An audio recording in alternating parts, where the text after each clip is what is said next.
right? They're going to do whatever they've got to do to make certain that life is safe if there's a house that's on fire. What happened at 9/11? Did our firefighters and emergency workers stand back and go, man, I'm not getting close to that building. That thing could fall. No.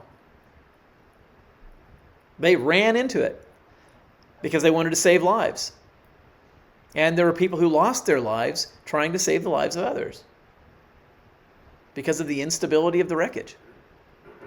When you see human nature, especially for those people that dedicate their lives to service in these capacities, is dedicated to facing danger and dealing with it. They're prepared for it. They train for it. They potentially sacrifice their lives in the effort of saving the lives of others. And yet what we have here, it says that they stood afar off for fear of her torment.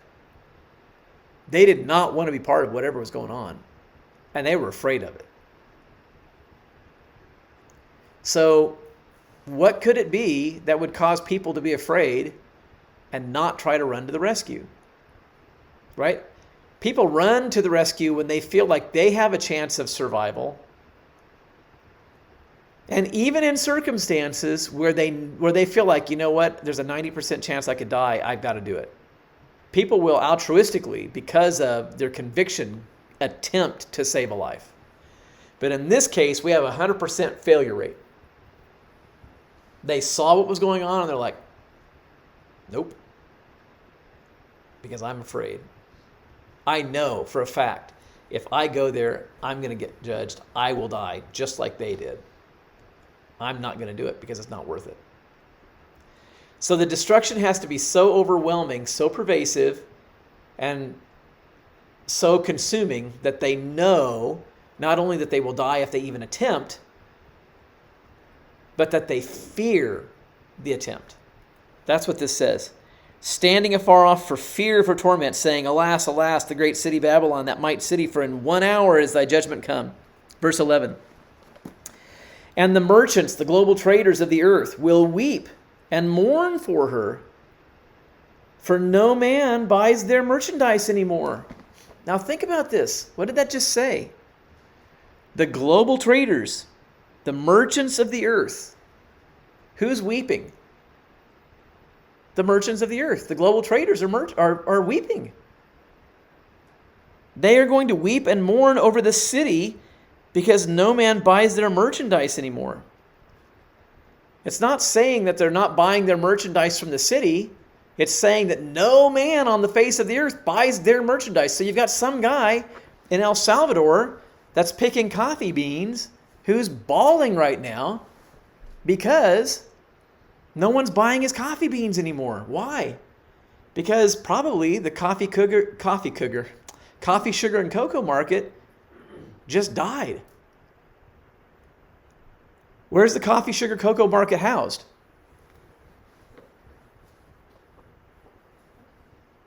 New York. So there's one possibility. Let's keep going. The merchants of the earth will weep and mourn over her because no one buys their merchandise anymore. The place where they sold, the global exchange where they were selling their merchandise, no longer sells their merchandise. And people all over the world no longer buy their goods. And now they're thinking, what am I going to do? The merchandise of gold, silver, precious stones, pearls, fine linen and purple, silk and scarlet, all tine wood, all manner of vessels of ivory, vessels of most precious wood, brass, iron, and marble, the cinnamon and odors and ointments and frankincense and the wine and the oil and the fine flour, the wheat, the beasts, the sheep, the horses, the chariots and slaves, and the souls of men. And the fruit that thy soul lusted after are departed from you, and all things which were dainty and goodly are despised from you, and you will find them no more at all. It's just gone. People can't get to it. It's not there anymore. The merchants of these things which were made rich by her will stand afar off for fear of her torment, weeping and wailing, and saying, Alas, alas, the great city that was clothed in fine linen and purple and scarlet, decked with gold and precious stones and pearls.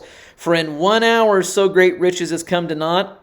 And every shipmaster," catch this, "every shipmaster and all the company in ships and sailors, and as many as trade by sea, stood afar off." So what does that tell us? It tells it has to be a port city. It has to be a major port city that receives goods from all over the world and distributes those goods from all over the world. It tells us that when they go to that port city, they can't get there. The ports are gone. They can't bring their ships.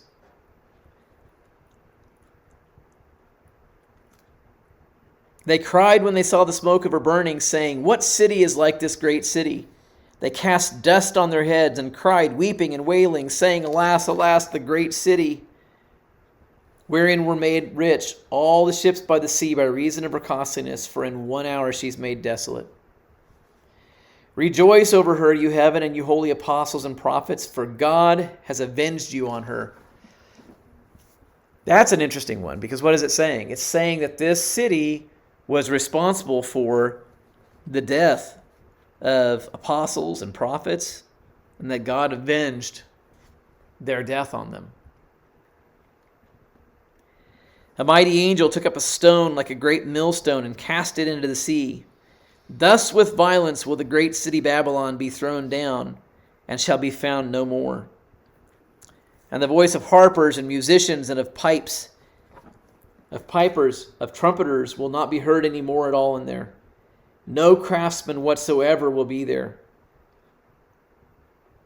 And the sound of a millstone will not be heard in there any more. And the light of a candle will not shine any more. And the voice of the bridegroom and of the bride will not be heard any more in you. For your merchants were the great men of the earth. And by your sorceries were all nations deceived.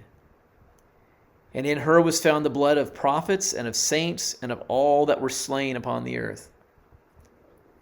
That's the end of verse 18.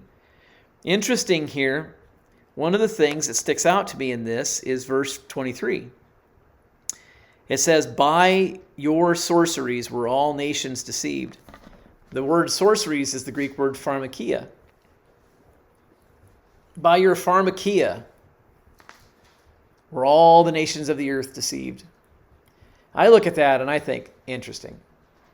You look at everything that's going on right now, the pushing, the absolute drug pushing that's going on. Not just illegal drugs, but legal drugs, right? You've got how many immunizations are you supposed to take on an annual basis? There was I don't know how many there was. I saw a list the other day of ones that were being proposed for kids going to school. It was an insane number of immunizations. These organizations, these companies are trying to get every possible thing, every possible injection that they can. They want to put on something somewhere so that people have to take it on a repetitive basis because they make money off of it, right? And I'm not saying that everything's bad. I'm not saying that everything's good. I'm just making a point that this is a marketing issue, right? That word pharmakia that's there, that reference, that witchcraft, pharmacy, drug usage. We've got Canada. Look at Canada, for example. They've got nationalized marijuana. You can go to the store and just buy a pack of marijuana. It's just open.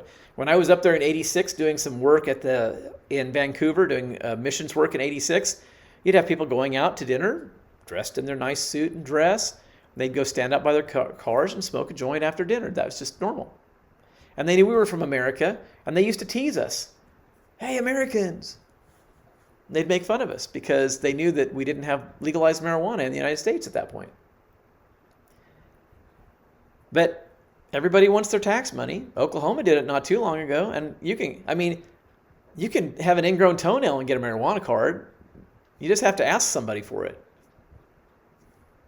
Anybody can get it if they want it. May not be at the local grocery store, but there's not very much that's going to stop you from getting it if you choose you want it.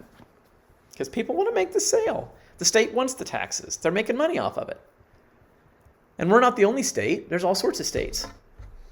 And if you watch, once marijuana is legalized for medicinal purposes, it's shortly thereafter legalized for commercial use. It's just an easing. It's the boiling frog effect. You just make one little stage at a time. But that sense, that pharmakia, that drug use, it says here, for your merchants were the great men of the earth, and by their pharmakia were all nations deceived. By their drugs. Now, whether that's just the use of drugs, whether it's the use of medications, or whether it's the idea that people were deceived because of the concoctions that they were weaving together, right? Maybe it's metaphorical, or maybe it's both. What we have here is a city that is a global trading city that has lots of money going in and out of it. That's a port city that brings in materials from all over the globe. It's a city through which the kings and the global traders of the earth were made rich. You're somebody in South America selling your coffee beans, you're going to sell it through that city. You're somebody selling ivory from the center of Africa, you're going to sell it at that city. You're somebody selling diamonds from South Africa, you're going to sell it there. Selling emerald off of the China coast, you're going to sell it through that city, right? Global traders marketing through that city. You're selling sugar, selling cocoa, coffee, buy it here. It's a city. So in the United States, we have New York. New York is a global city, has ports, has global, the UN is there, NASDAQ, stock trading, coffee, sugar, cocoa market. The markets of the earth trade through New York. And when you look at the United States, we consume crazy amounts. If you compare our airline flights, for example, at any given point, our airline flights, we have 10 times more airline flights in the air at any given time than the top 3 countries of the world combined. It's crazy when you look at how many flights we have simultaneously flying over. Look at our gas usage. It takes the top 11 countries of the world combined to equal our oil usage in the United States. Top 11 countries. So when you think about us as a consumer nation, we are a consumer nation. And all of the trade that we do goes through, pretty much all the trade that we do goes through New York. I won't say all of it, but certainly most of it goes through New York. And all the global traders of the world go through New York. So for us, one of the possible cities I would say is New York in today, to be the whore of Babylon. When you look at at the diagram that I gave you, so the United States has $25.3 trillion. The country of China has $19.9 trillion. And this is GDP, right? Imports and exports, the profits from imports and exports, the United States and China. So if New York is that city in the US, then what's the city in China? Is there one? And the answer is yes, Singapore. Singapore is the city in China that's considered the equivalent to New York. I've got a visualization. Let me see if I can find it here. You guys have it on your